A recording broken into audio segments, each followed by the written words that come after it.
Di beberapa daerah pegunungan Sumatera Utara, ada satu larangan yang masih diingat oleh orang-orang tua hingga sekarang. Mereka selalu berpesan kepada anak-anaknya agar tidak berjalan sendirian melewati jalan desa atau perbukitan setelah tengah malam. Bukan karena takut tersesat, melainkan karena ada sesuatu yang dipercaya sedang mencari mangsa dalam gelap. Masyarakat Batak mengenalnya dengan nama Begu Ganjang. Konon, makhluk gaib ini tidak selalu menampakkan wujudnya secara langsung. Ia lebih suka mengawasi dari kejauhan, membiarkan korbannya merasa aman sebelum perlahan mendekat tanpa suara. Orang-orang yang mengaku pernah melihatnya memberikan kesaksian yang hampir sama.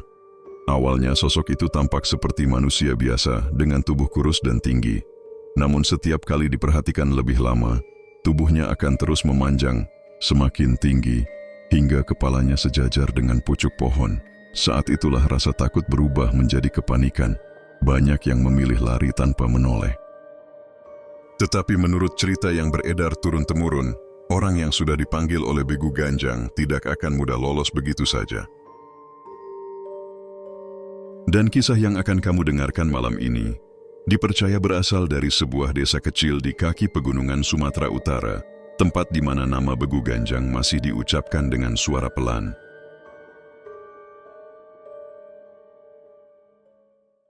Jadi, sebelum lanjut, pastikan kalian nggak nonton sendirian malam ini.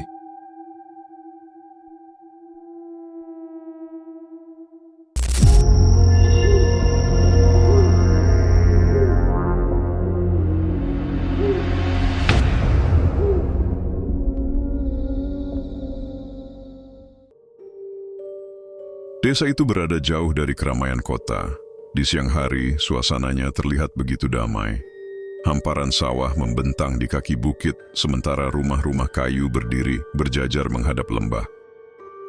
Namun ketika matahari mulai tenggelam, kehidupan di desa berubah sepenuhnya. Penduduk akan segera menutup pintu dan jendela sebelum malam benar-benar gelap. Tidak banyak orang yang berani berkeliaran setelah pukul 9 malam. Bukan karena takut pada pencuri atau binatang buas, melainkan karena ada kepercayaan lama yang masih dijaga hingga sekarang. Menurut para tetua kampung, beberapa jalan yang melintasi hutan pinus dipercaya menjadi jalur lewat makhluk gaib. Salah satunya adalah Begu Ganjang. Tidak ada yang bisa memastikan kapan cerita itu pertama kali muncul. Namun hampir setiap keluarga memiliki kisah berbeda tentang seseorang yang pernah bertemu sosok tinggi tersebut. Sebagian kembali dengan selamat, sebagian lagi berubah menjadi pendiam dan menolak menceritakan apa yang mereka alami. Anehnya, semua cerita selalu berakhir dengan satu kalimat yang sama. Jangan pernah menatapnya terlalu lama. Pada suatu akhir pekan, 5 orang mahasiswa dari Medan memutuskan berlibur ke desa tersebut untuk membuat dokumentasi tentang cerita rakyat Batak. Mereka menganggap kisah Begu Ganjang hanyalah mitos yang menarik untuk dijadikan konten. Penduduk sempat mengingatkan agar mereka tidak masuk ke kawasan hutan setelah matahari terbenam. Tetapi peringatan itu justru membuat rasa penasaran mereka semakin besar. Menjelang pukul 11 malam, mereka membawa kamera, senter, dan perlengkapan perekam suara menuju jalan setapak yang mengarah ke hutan pinus. Di awal perjalanan, suasana masih terasa biasa. Mereka bahkan sempat tertawa karena menganggap semua cerita warga hanyalah cara agar orang luar tidak mengganggu kawasan hutan. Namun semakin jauh mereka berjalan, udara mulai berubah. Angin yang tadi bertiup perlahan mendadak berhenti. Kabut turun lebih cepat dari biasanya. Dan tanpa mereka sadari, suara jangkrik yang sejak tadi menemani perjalanan tiba-tiba menghilang. Yang tersisa hanyalah langkah kaki mereka sendiri di atas tanah yang lembab. Salah seorang mahasiswa tiba-tiba menghentikan langkahnya. Ia mengangkat tangan memberi isyarat agar teman-temannya ikut diam. Di kejauhan, sekitar puluhan meter dari posisi mereka, terlihat seseorang sedang berdiri di antara deretan pohon pinus. Sosok itu tidak bergerak sedikit pun. Cahaya senter yang diarahkan ke sana hanya mampu memperlihatkan siluet tubuh yang sangat kurus. Mereka mengira itu adalah warga desa yang sengaja mengikuti mereka. Salah seorang mencoba melambaikan tangan sambil memanggil. Tidak ada jawaban. Sosok itu tetap berdiri tanpa bergerak. Tetapi ada sesuatu yang terasa aneh. Semakin lama mereka memperhatikan, tubuh orang itu terlihat semakin tinggi. Awalnya hanya sedikit lebih tinggi dari manusia biasa. Lalu perlahan bertambah, bahunya naik melewati semak-semak. Kepalanya sejajar dengan ranting-ranting pohon pinus. Dalam hitungan detik, tubuhnya tampak menjulang tidak wajar. Salah seorang mahasiswa langsung menurunkan senternya karena tangannya mulai gemetar. Ketika cahaya kembali diarahkan ke tempat yang sama, sosok itu sudah tidak ada. Mereka sepakat untuk segera kembali ke desa. Tidak ada lagi yang ingin melanjutkan perjalanan. Namun baru beberapa langkah berjalan terdengar suara seperti langkah kaki seseorang yang sangat berat. Anehnya, suara itu tidak berasal dari belakang ataupun depan. Suara itu seolah berpindah-pindah mengelilingi mereka. Setiap kali mereka berhenti, langkah itu ikut berhenti. Ketika mereka kembali berjalan, suara tersebut muncul lagi dengan irama yang sama. Salah satu kamera tiba-tiba mati sendiri meski baterainya baru diganti beberapa jam sebelumnya. Ponsel mereka kehilangan sinyal secara bersamaan. Seorang mahasiswa yang berjalan paling belakang merasa ada sesuatu yang menyentuh bahunya. Saat ia menoleh, tidak ada siapa-siapa. Namun di tanah yang basah oleh embun, tampak jejak kaki panjang yang ukurannya jauh lebih besar daripada jejak manusia biasa. Jejak itu mengarah ke dalam hutan, lalu berhenti begitu saja di tengah jalan. Tepat ketika mereka semua menatap jejak tersebut, dari balik kabut terdengar suara tawa pelan yang sangat jauh, namun terasa seolah berasal tepat di belakang telinga mereka. Tawa itu menghilang secepat kemunculannya. Tidak ada lagi suara selain napas 5 mahasiswa yang mulai memburu. Mereka saling berpandangan, berharap salah satu dari mereka mengatakan bahwa semua ini hanyalah lelucon, namun tidak seorang pun mampu berbicara. Tiba-tiba salah satu senter kembali berkedip-kedip. Cahaya yang melemah itu menyapu deretan pohon pinus di depan mereka. Saat sinarnya berhenti pada sebuah batang pohon besar, jantung mereka serasa berhenti berdetak. Di balik batang pohon itu, tampak sepasang kaki yang sangat panjang berdiri diam. Tubuhnya tersembunyi, tetapi tinggi kakinya saja sudah tidak masuk akal. Perlahan, sangat perlahan, sosok itu melangkah keluar. Tubuhnya kurus, kulitnya pucat keabu-abuan. Kedua lengannya menjuntai hampir menyentuh tanah. Wajahnya sulit terlihat karena tertutup bayangan malam. Namun yang paling mengerikan adalah tingginya. Setiap beberapa detik, tubuh makhluk itu seperti terus memanjang. Semakin lama semakin tinggi, hingga kepalanya hampir menyentuh cabang pohon pinus. Tidak ada suara langkah, tidak ada desir angin. Ia hanya berdiri, menatap mereka tanpa berkedip. Salah seorang mahasiswa yang paling tua langsung berteriak, "Lari!" Tanpa berpikir panjang, mereka berlari menuruni jalan setapak yang licin. Cabang-cabang pohon menghantam wajah mereka, tetapi tidak ada yang peduli. Yang mereka inginkan hanya keluar dari hutan secepat mungkin. Di tengah kepanikan itu terdengar suara berat dari belakang. Bukan suara langkah manusia, melainkan hentakan yang membuat tanah bergetar pelan. Anehnya, suara itu tidak terdengar semakin dekat ataupun semakin jauh. Seolah makhluk itu selalu menjaga jarak yang sama. Salah seorang mahasiswa hampir menoleh ke belakang karena penasaran. Namun temannya langsung menarik lengannya sambil berteriak, "Jangan lihat." Ia teringat pesan warga desa sebelum mereka berangkat. Kalau merasa sedang diikuti begu ganjang, jangan pernah menoleh. Konon, siapapun yang memberanikan diri melihat wajahnya akan terus dibayangi makhluk itu kemanapun ia pergi. Mereka terus berlari tanpa berani melirik sedikit pun ke belakang, meski suara hentakan itu kini terdengar semakin jelas, seolah tepat berada di belakang pundak mereka. Setelah beberapa menit berlari, mereka berhenti karena kelelahan. Suara langkah berat itu mendadak menghilang, keheningan kembali menyelimuti hutan. Salah seorang menghela napas lega, mengira mereka telah berhasil lolos. Tetapi rasa lega itu hanya bertahan beberapa detik. Dari atas pohon pinus terdengar suara ranting patah. Krek. Semua kepala langsung terangkat. Di antara kabut yang menyelimuti pucuk-pucuk pohon, terlihat bayangan panjang bergerak. Perlahan dari satu batang ke batang lainnya. Tidak berjalan di tanah, melainkan di atas pepohonan. Mata mereka membelalak. Makhluk setinggi itu ternyata mampu berpindah tanpa mengeluarkan suara. Tiba-tiba sebuah ranting besar jatuh tepat di depan mereka. Saat cahaya senter diarahkan ke atas, tidak ada apapun selain kabut yang bergoyang pelan. Namun beberapa detik kemudian, terdengar suara napas berat. Tepat dari atas kepala mereka. Tidak ada yang berani melihat lebih lama. Mereka kembali berlari, sementara dari balik pepohonan terdengar suara tawa pelan yang kini terasa jauh lebih dekat daripada sebelumnya. Di tengah kepanikan, salah satu mahasiswa menyadari kamera aksi yang dipasang di dadanya ternyata masih menyala.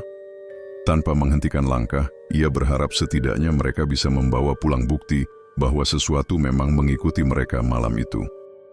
Beberapa saat kemudian mereka berhasil keluar dari kawasan hutan dan tiba di sebuah jalan desa. Anehnya, begitu melewati gapura kayu, suara hentakan berat langsung menghilang. Udara terasa hangat kembali. Kabut perlahan menipis. Sesampainya di rumah tempat mereka menginap, mereka langsung memutar rekaman kamera. Awalnya video hanya memperlihatkan perjalanan biasa.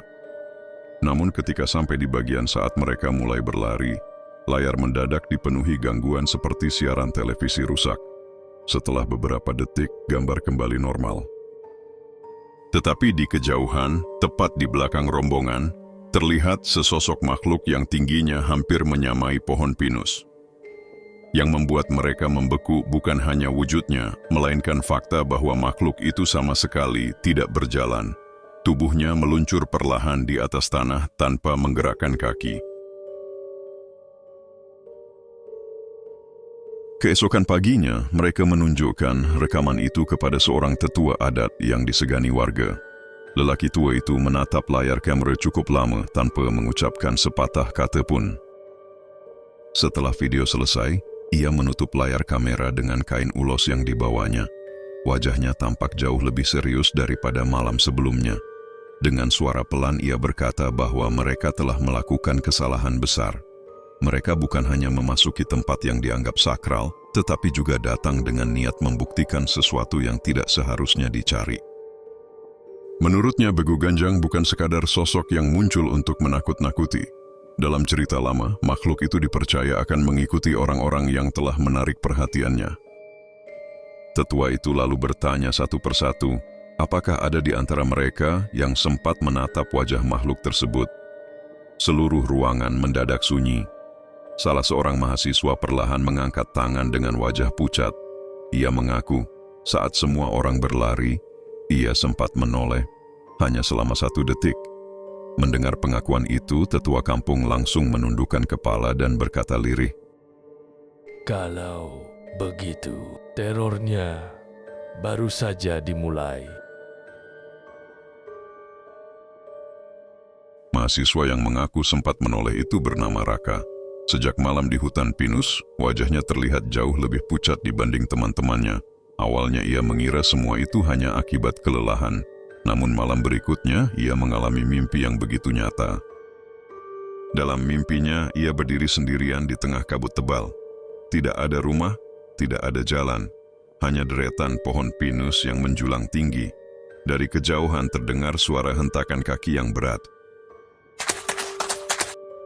Suara itu semakin lama semakin dekat, tetapi Raka tidak mampu menggerakkan tubuhnya. Kabut di hadapannya perlahan terbelah, memperlihatkan sosok yang sangat tinggi berdiri tanpa suara. Wajah makhluk itu masih tertutup bayangan. Namun sepasang matanya memantulkan cahaya pucat yang menatap lurus ke arahnya. Tepat sebelum makhluk itu mengulurkan lengannya yang panjang, Raka terbangun dengan napas terengah-engah. Jam di dinding menunjukkan pukul 3:17 dini hari. Anehnya, Dari luar kamar terdengar suara langkah berat yang sama seperti di dalam mimpinya. Langkah itu berhenti tepat di depan pintu, lalu menghilang tanpa jejak. Gangguan tidak berhenti pada mimpi. Saat rombongan kembali ke Medan, Raka mulai merasa ada sesuatu yang mengikutinya. Setiap malam ia selalu mendengar suara seperti seseorang sedang berjalan perlahan di halaman rumah. Ketika tirai jendela dibuka, tidak ada siapa-siapa, hanya pohon mangga yang bergoyang pelan diterpa angin. Sampai suatu malam listrik tiba-tiba padam. Rumah menjadi gelap gulita. Cahaya bulan yang masuk melalui jendela menjadi satu-satunya penerangan. Saat matanya mulai terbiasa dengan gelap, ia melihat sebuah bayangan sangat tinggi berdiri di luar pagar rumah. Bayangan itu tidak bergerak sedikit pun. Kepalanya bahkan tampak lebih tinggi dari atap rumah. Raka mengucek matanya berkali-kali. Ketika ia kembali melihat ke arah luar, bayangan itu sudah tidak ada. Tetapi beberapa detik kemudian terdengar suara ketukan pelan dari jendela kamarnya.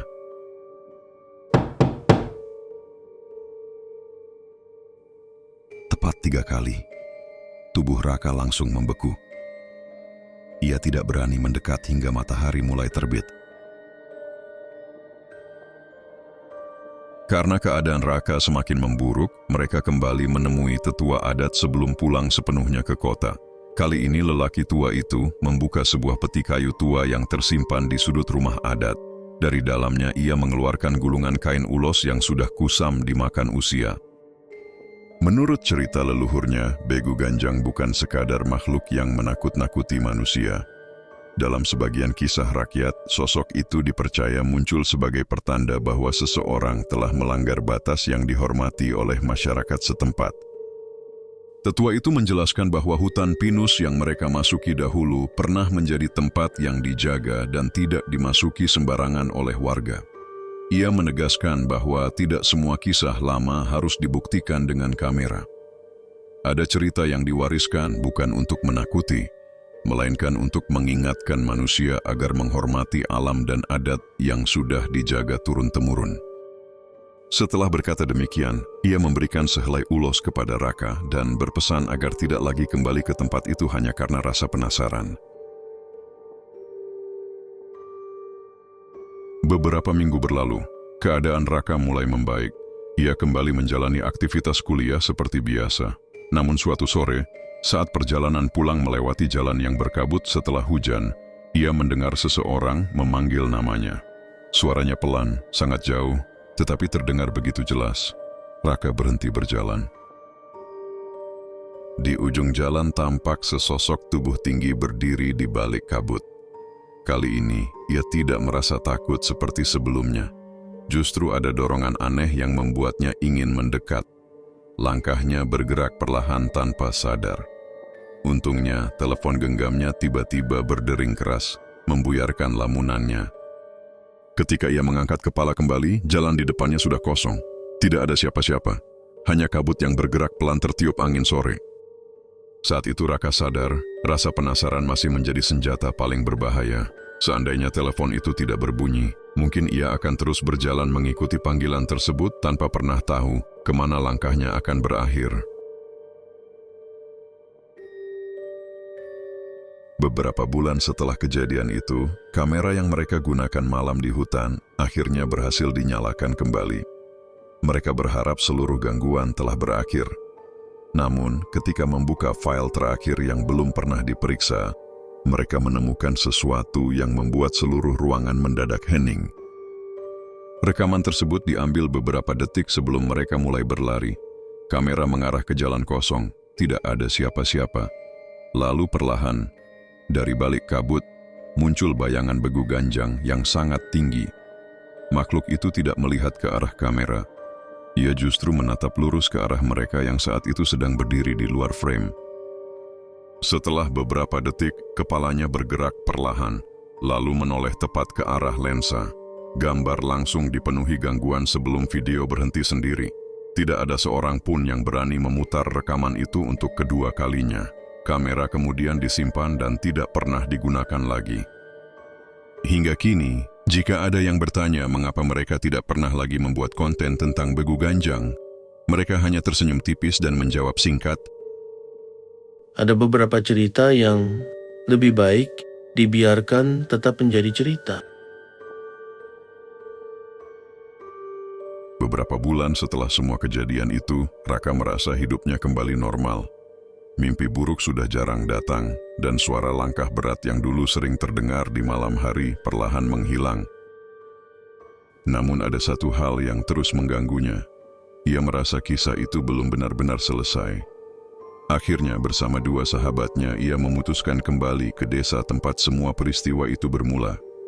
Kali ini bukan untuk membuat konten, bukan pula untuk membuktikan keberadaan makhluk gaib. Mereka hanya ingin meminta maaf kepada warga dan menghormati tempat yang pernah mereka masuki tanpa izin. Singkat cerita, sesampainya di desa, tetua adat menyambut mereka dengan tenang. Ia mengangguk pelan ketika mendengar niat mereka. Menjelang senja, mereka diajak menuju sebuah bukit kecil yang menghadap ke hutan pinus. Dari kejauhan, kabut mulai turun perlahan menutupi pepohonan. Tetua itu berpesan agar mereka tidak melangkah lebih jauh. Cukup sampai di sini, katanya. Menghormati sebuah tempat tidak selalu berarti harus memasukinya. Saat matahari benar-benar tenggelam, kabut berubah semakin pekat. Pepohonan yang tadi masih terlihat perlahan menghilang di balik putihnya embun malam. Dalam keheningan itu, salah seorang pemuda menunjuk ke arah hutan. Di antara kabut, tampak sebuah bayangan sangat tinggi berdiri diam, tidak bergerak, tidak mendekat, hanya berdiri memandang ke arah bukit tempat mereka berada. Tetua adat tidak menunjukkan rasa takut sedikit pun. Ia hanya menundukkan kepala beberapa saat, lalu mengajak semua orang melakukan hal yang sama. Tidak ada doa yang diucapkan keras-keras, tidak ada ritual aneh, hanya keheningan yang dipenuhi rasa hormat. Ketika mereka kembali mengangkat kepala, sosok tinggi itu sudah tidak terlihat lagi. Kabut perlahan terbuka, memperlihatkan deretan pohon pinus yang kembali sunyi. Tetua itu tersenyum tipis dan berkata, "Tidak semua yang tidak kita pahami harus kita ganggu. Kadang cukup kita hormati." Sebelum pulang, Raka mencoba membuka kembali kamera yang selama ini disimpan. Ia ingin memastikan apakah rekaman mengerikan itu masih ada. Anehnya, seluruh file yang berhubungan dengan malam di hutan telah hilang. Bukan rusak, bukan terhapus sebagian, semua benar-benar lenyap, seolah tidak pernah direkam. Padahal kartu memori masih berisi video-video lain dari perjalanan mereka. Teman-temannya saling berpandangan tanpa mengerti. Tetua adat hanya berkata pelan, "Mungkin memang sudah waktunya kisah itu kembali menjadi milik hutan." Tidak ada yang mencoba mencari penjelasan lebih jauh. Mereka memilih menutup kamera, menyimpannya di dalam tas, lalu meninggalkan desa sebelum malam semakin larut. Di sepanjang perjalanan pulang, tidak ada lagi rasa takut seperti dulu. Yang tersisa hanyalah perasaan bahwa mereka baru saja belajar menghargai sesuatu yang tidak bisa dijelaskan dengan logika semata. Tahun demi tahun berlalu, desa itu tetap berdiri dengan tenangnya di kaki pegunungan Sumatera Utara. Anak-anak tumbuh mendengar cerita yang sama dari orang tua mereka. Para pendatang masih sesekali datang karena penasaran dengan kisah Begu Ganjang. Sebagian percaya, sebagian lagi menganggapnya hanya dongeng. Namun warga desa tidak pernah memaksa siapapun untuk mempercayainya. Mereka hanya mengingatkan agar siapapun yang berkunjung tetap menjaga sikap, menghormati adat, dan tidak menjadikan tempat-tempat yang dianggap sakral sebagai ajang pembuktian. Karena menurut mereka, rasa hormat jauh lebih penting daripada rasa penasaran.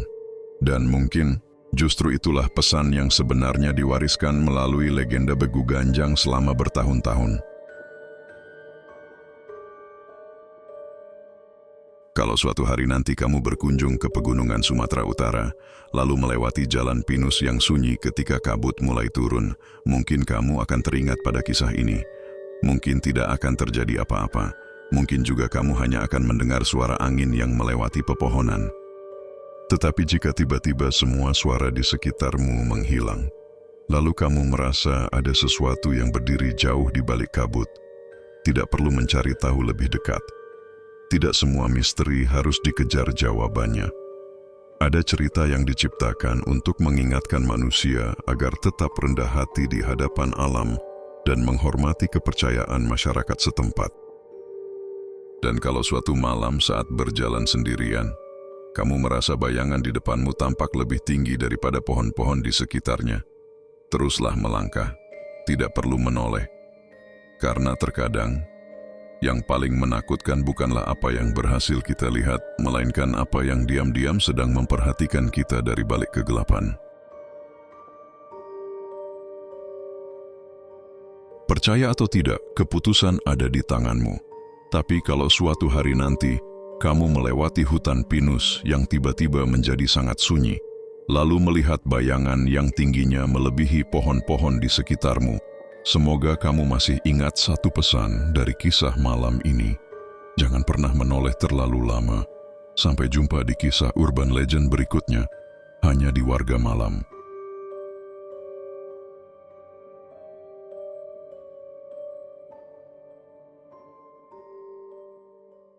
Dan kalau mau cerita horor nyata lainnya yang lebih mencekam, jangan lupa subscribe dan nyalakan loncengnya.